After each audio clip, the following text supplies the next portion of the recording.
नमस्कार मित्रांनो, जय महाराष्ट्र. राज्याच्या राजकारणातून एक मोठी बातमी समोर येत आहे. महायुतीत पुन्हा एकदा नवी वादाची ठिणगी.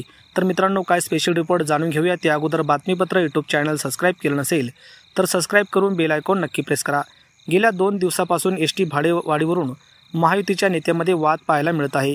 एसटी भाडेवाढीवरून शिंदे गट आणि अजित पवार गटात दुमत पाहायला मिळत आहे. एसटी बसेसची व्यवस्था ठीक नसताना भाडेवाढ करणे योग्य नसून अद्याप निर्णय लागू झालेला नाही.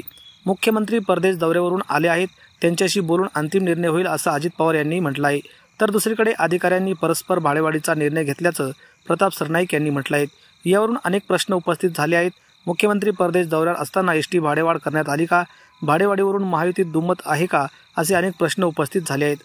भाडेवाढीवरून महायुतीमध्ये वादाची ठिणगी पडल्याचं पाहायला मिळत आहे.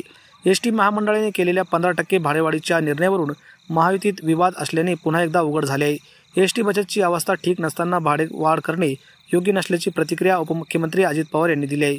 मात्र त्यांच्या दुसऱ्याच दिवशी शिवसेनेचे नेते प्रताप सरनाईक यांच्या नेतृत्वाखालील परिवहन विभागाने या दरवाढीला हिरवा कंदील दाखवून दिला आहे. त्यामुळे या घटनेमुळे आता महायुतीत पुन्हा वादाची ठिणगी पडल्याचं चित्र समोर आलं आहे.